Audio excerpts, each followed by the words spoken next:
The issue took over the hot seat last November. Both teams have key players missing, but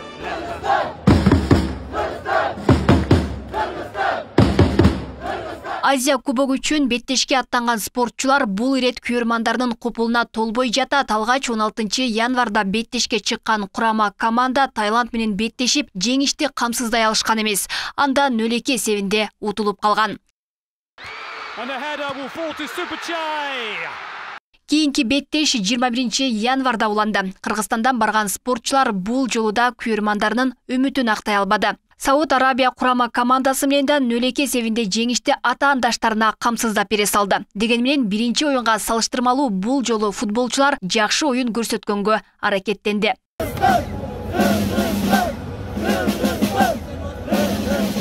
Атаандаштары менен болгон беттеш учурунда кыргыз футболчулары эрежедеги эскертүүлөрдү көп алышты. Анда оюн башында калыс эреже бузган үчүн Кыргызстан командасынын коргоочусу Айзар Акматовду, экинчи таймда дагы бир оюнчу Кими Меркти кызыл карта менен оюн талаасынан чыгарып салды. Мындан улам ак шумкарлар 9 киши болуп ойношту.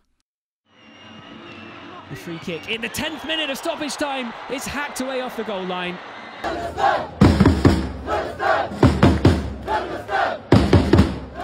Кыргыз спортчуларын атайын колдоп барган күйөрмандардан сырткары социалдык тармактан да колдоп кызуу талкууга алган учурлар болду. Анда да айрымдары наразычылыгын айтып машыктыруучуга айыпты такса, айрымдары курама команданын байланыссыз ойногонун сындап жатышат.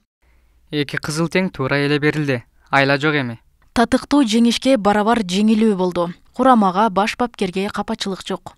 Жеңилгенде колдобосок, жеңгенде сүйүнбөйлү. 9 оюнчу менен ушунча ойноп беришти. Рахмат. Алдыдагы оюнга ийгилик каалайбыз. Тез эле результат алыш кыйын. Ошол эле кошуна мамлекеттер канча каражат бөлгөнүн билесиңби же бир полябыз жок. Стандартка жооп берген. Жүрөгүндө жалыны бар оюнчулар жок экен, же тренер дух бере албай жатат. Бир жолу варата жака тебүү деген кантип болсун. Аравияны волейболдон жарытарлык айлык албаган кыргыз жигиттер утуп атпайбы? Футболчуларга туура нараазычылык болгон менен, бирок ошол эле кезде биз өзүбүз канчалык мамлекет тарабынан, ошол федерация тарабынан канчалык салым болуп атат, канчалык көңүл бурулуп атат деген маселеге көңүл бурушубуз керек. Кечээ мен да ошол Facebook баракчама федерациянын президенти кетиш керек дегенде мани жаздым. Чын айтканда ошолордун иши да. Азыр статистиканы карасаңыз, Кыргызстандын улуттук курама командасы эң каражат аз сарпталган улуттук курама команда экен. Башкалар караң миллиондорду сарптап атат. Биз көп акча бербей, бирок талабыбыз алардан талап кылганыбыз көп болуп атат. Ал эми жашыл шумкарлар деген лакап атка конгон Сауд Аравия курамасы дүйнөлүк рейтингде 56-орунду ээлеп келет. Сауд Аравия учурдагы турнирге болгон даярдыктын алкагында 3 контролдук оюн өткөрүүгө жетишкен. Ал эми кыргызстандыктар Азия кубогуна даярдануу үчүн жалпы 4 жолдоштук беттеш өткөргөн. Кыргызстан жолдомо алганда Кристин ушул футболисттердин моралдык жактан, психологдук жактан абдан катуу даярдаган эле да. Себеби баягы 3-орун менен араң эле группадан чыгып, кийин баягы Бириккен Араб Эмираттарына каршы ойногондо психологиялык, моралдык жактан абдан катуу даярдаган эле футболисттер. Ошол баягы гол киргизсе дагы кайра ответный голдор киргизип да.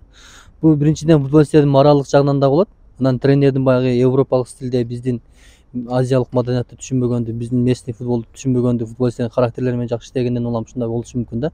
Бул биринчиси. Экинчиси, биздин Кыргызстанда футболго өтө эле начар көңүл бурулат. Анын үстүнө биздин ички чемпионаттагы өтө слабый, коңуш өлкөлөргө караганда.